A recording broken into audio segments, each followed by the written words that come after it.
dead because another man made assumptions. Tonight on Let It Rip, he's the man who killed 17-year-old Trayvon Martin. But did George Zimmerman pull the trigger in self-defense? But the law doesn't say, okay, take the law into your own hand. Or was Zimmerman an angry vigilante who assumed Martin was bad news simply because of the color of his skin? Plus, a controversial new survey that says blacks are more racist than whites. I think white people are more racist. I'd have to say black people because they always pull the race card. No matter what you believe, it sparked a conversation across the country and right here in Metro Detroit. Trying to let it rip on the panel tonight. He's a veteran TV newsman, a former reporter with CNN, now a process server in Flint, well-versed in crime and punishment. Pat Clausen is back. Next to him, a man of peace, a man of God who also believes that good people sometimes have to fight for what's right.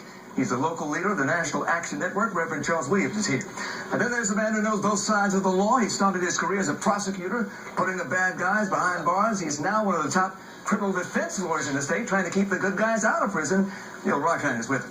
And as always, the judge and jury of all things legal, the co-host of Let It Rip Weekend, Charlie Langton is on the bench. We're in trouble now. You're in the jury. I'm in trouble. Later we're going to discuss this new survey that claims that many of us now believe that blacks are more racist than whites. But right now we begin with the George Zimmerman trial. Pat, there are some people who equate what happened to Trayvon Martin as a modern-day lynching.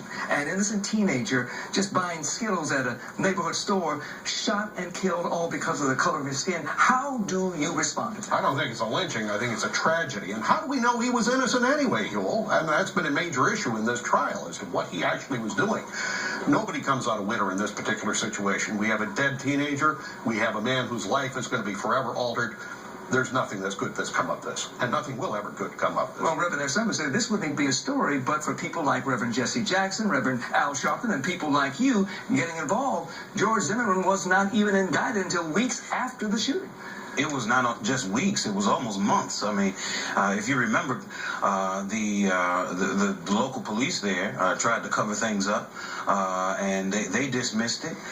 Didn't even do a thorough investigation.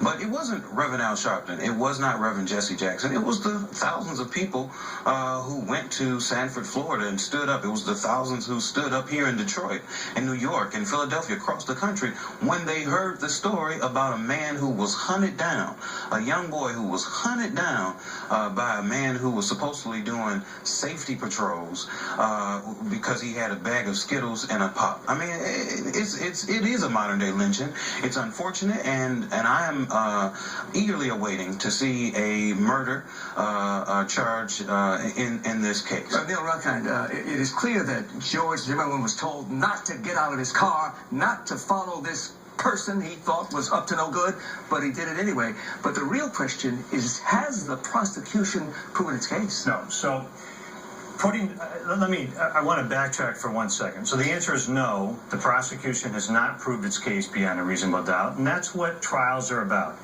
Anybody who thinks that a trial is about a search for the truth is really living in fantasy land or hasn't actually spent any time studying the law. Trials are about the amount of evidence that the prosecution presents. That's it. I'm going to backtrack to something that we talked about for a second ago. No case, no person, black, white, red, or yellow, should ever be prosecuted because people march, picket, riot, or demonstrate and cause the prosecutor's office or the attorney general's office to make what is a political decision to prosecute. And I'm going to tell you this. I know the verdict is going to upset a lot of people. And I have children. Hang on. I have children. Hold on. I have children. There's a 17-year-old boy that died, and that is tragic and awful. And his parents' lives will forever and always be destroyed.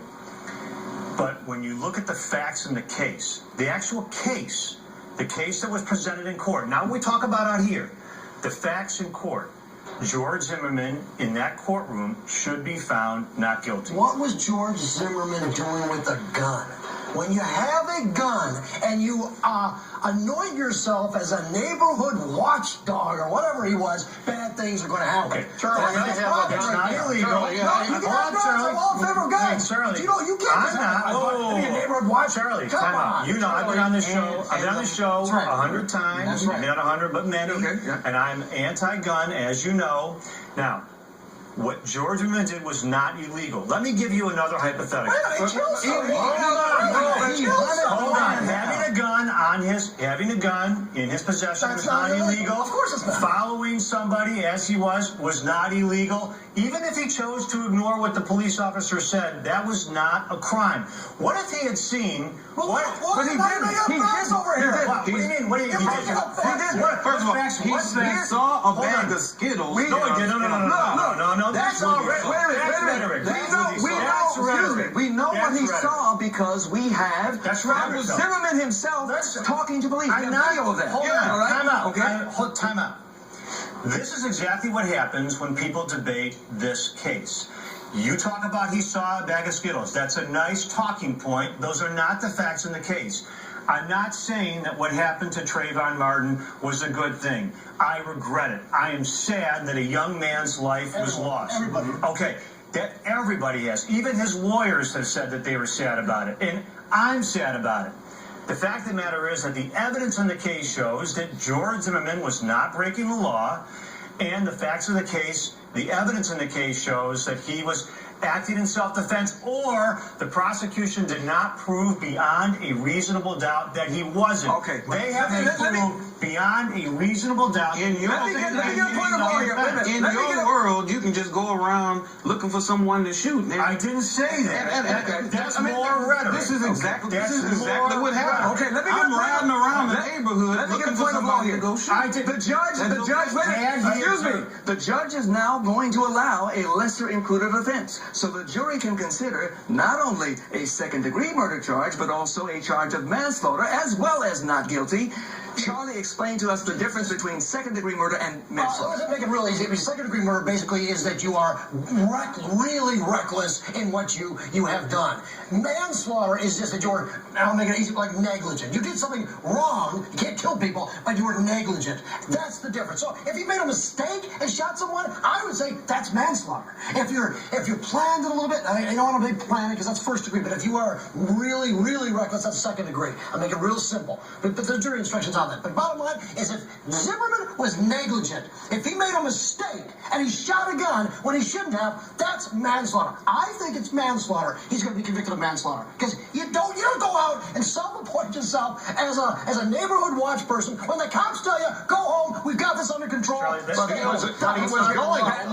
He was going home when the incident occurred. That's already been established in the trial testimony. He was going home after he shot the guy. But he was told not to follow Trayvon. He did. Also, break it off. But that's not the law. But let's look at this. That's now. not the law. It's not the law, but there are underlying issues here, and of course the big elephant in the room is race. Now, what if instead of Trayvon Martin being a young black teenager, he had been a young white teenager? What if George Zimmerman, this is how they looked at it. What if George Zimmerman had been a black man shooting an innocent white teenager?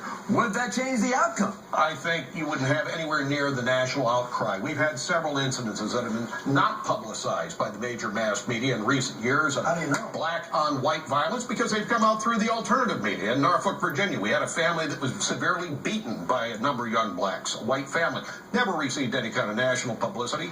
There's no question. Look, I know because I worked in the media for a long time as a TV reporter. I'm going to tell you there's a liberal bias in most TV newsrooms and in most major newsrooms. And the idea of some white guy, some cracker coming down on some young black kid, that's definitely something captures the attention of an editor and a reporter. When it's flip side, no, we don't want to talk about that. It's not politically correct.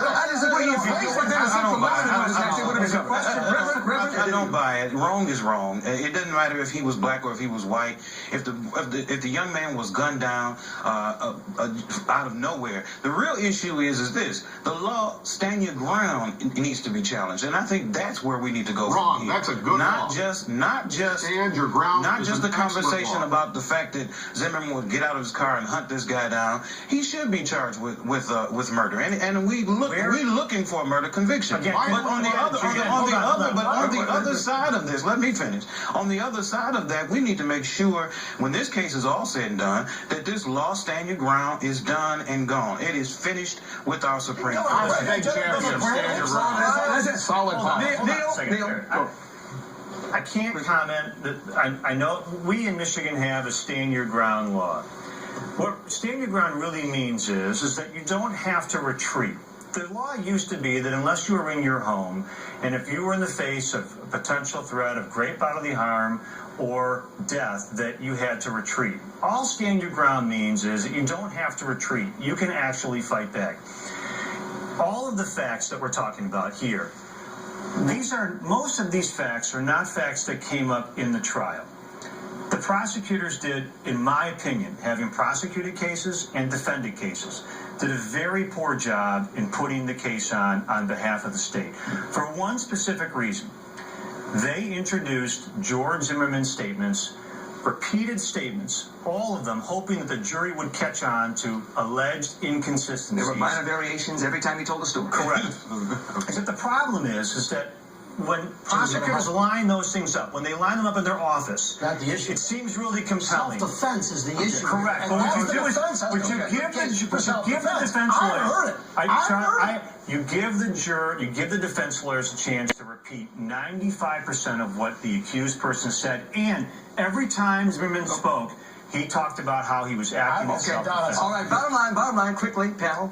We have 6 women who will decide this case. 5 white women, 1 woman, apparently Hispanic, no African Americans on that jury. How do you think they will decide?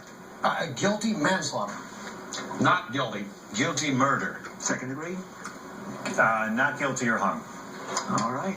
Panel, we thank you. More to come. The defense will begin its opening arguments tomorrow, and maybe we'll do this all again.